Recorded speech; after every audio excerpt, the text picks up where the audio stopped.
Hola, mi nombre es Giuseppe Villacrés con código de estudiante 0021-6416 y este es mi video de la cuarta práctica correspondiente a electricidad del Laboratorio de Física para Ciencias de la Salud con NRC 3401.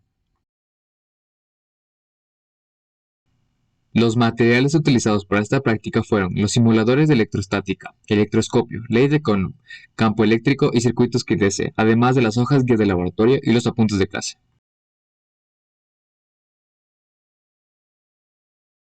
Para empezar, hay que tomar en cuenta varios conceptos físicos con relación a la electricidad.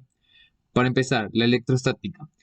Esta estudia las interacciones entre las cargas eléctricas en reposo y se genera cuando dos cuerpos o más entran en contacto y así consiguiendo una transferencia de electrones. Por otra parte, la ley de Coulomb se emplea en la física para calcular la fuerza eléctrica que actúa entre dos cuerpos en reposo. El campo eléctrico es un campo físico que describe la interacción entre cuerpos y sistemas con propiedades eléctricas. Se puede describir, en otras palabras, como un campo vectorial en el que una carga sufre los efectos de una fuerza eléctrica. El potencial eléctrico es un punto del espacio de un campo eléctrico que es la energía potencial eléctrica que adquiere una unidad de carga positiva situada en dicho punto. También, una superficie equipotencial son aquellos puntos contiguos donde el valor del potencial eléctrico es siempre el mismo. Por ello, la ley del potencial eléctrico es una malla que es un conjunto de elementos activos y pasivos conectados por un camino cerrado o un circuito cerrado por la que fluye la corriente eléctrica. Esta corriente eléctrica es el flujo neto de carga eléctrica que circula de forma ordenada por un medio material conductor. Las cargas son transportadas por el movimiento de electrones. Por otra parte, la fuerza electromotriz es toda causa capaz de mantener una diferencia de potencial entre dos puntos de un circuito abierto o cerrado, o de producir una corriente eléctrica en un circuito cerrado. Por último, la resistencia es la oposición al flujo de la corriente eléctrica a través de un conductor, y se mide en ohmios en el sistema internacional. Cuando la resistencia es elevada, los electrones comienzan a chocar unos con otros y esto genera que se libere energía en forma de calor.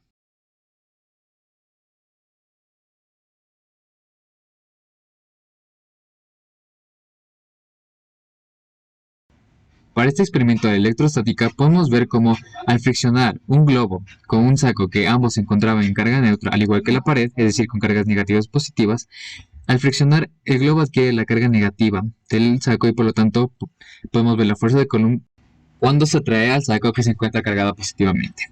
También se queda pegada a la pared ya que se encuentra aislada, queriendo los electrones pegarse a ella.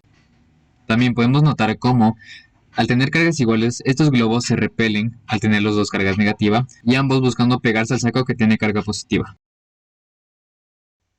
En este otro experimento podemos ver cómo la varilla, al acercarse a la esfera, las cargas negativas van a acercarse lo más posible a las cargas positivas, al igual que en este electroscopio, ya que las cargas positivas por ley de Coulomb van a atraerse a las negativas, pero también podemos ver el fenómeno de inducción al ver que estas varillas, al tener carga positiva, estas se repelen y por lo tanto se separan, ya que no tienen carga neutra como al principio.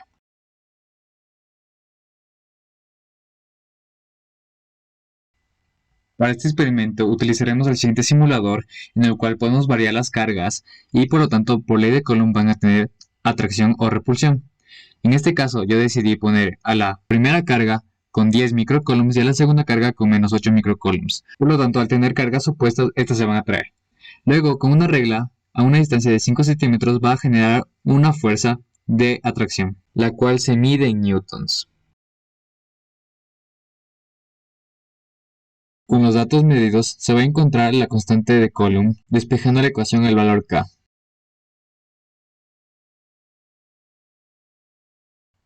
Para este experimento, lo que tenemos es un simulador donde ponemos una carga, en este caso será positiva, y las flechas indicando la dirección de este campo eléctrico, con el valor de un nanocoulomb.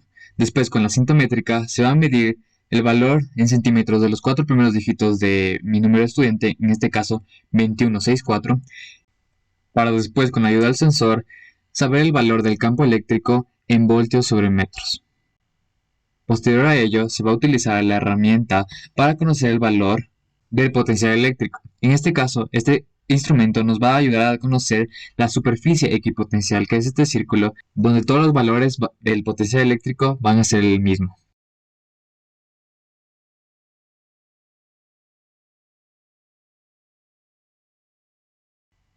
Con los valores medidos se va a encontrar el valor del campo eléctrico y el potencial eléctrico y el error porcentual de cada uno con respecto a los valores reales encontrados en el simulador.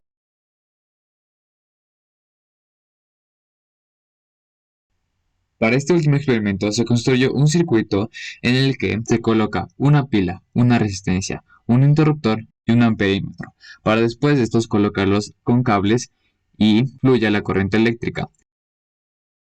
La pila va a tener un voltaje de 10 voltios, una resistencia de 10 ohmios y la resistencia va a ser los tres primeros dígitos de mi número de estudiante, en este caso 21.6. El amperímetro nos va a dar el valor de la corriente eléctrica en amperios, una vez que el interruptor haya sido cerrado y fluya la corriente eléctrica por todo el circuito. Y el voltaje se mide con el voltímetro.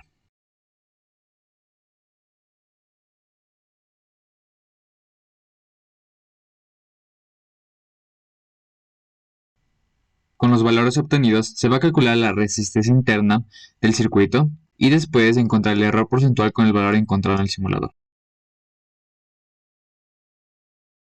Como fuentes de error, pude encontrar que al utilizar uno de los simuladores, en específico, el del campo eléctrico, pueden ocurrir varios errores al momento de colocar, por ejemplo, el sensor, ya que no va a ser de una manera tan exacta, por lo que el valor puede cambiar en partes mínimas.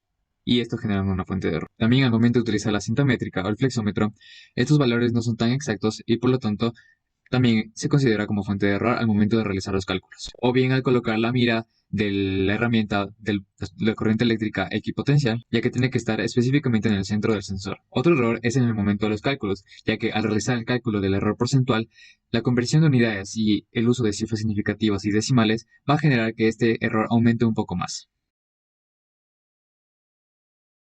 Como conclusiones generales de este experimento, podemos decir que todos los simuladores sirvieron para visualizar todos los fenómenos que involucran la electricidad. Esta, como se pudo ver, se pudo apreciar de varias formas, como en electrostática, en el campo eléctrico, en los circuitos y demás. Por eso es importante entender varios conceptos físicos antes para tener una mejor visión sobre todos estos simuladores. Y entender que la física se encuentra en toda la parte cotidiana de nuestra vida, como puede ser el ejemplo de una pila, que lo utilizamos todos los días, o simplemente de fenómenos como la electrostática que ocurren a nuestra vista y todos los demás fenómenos de la física. Gracias.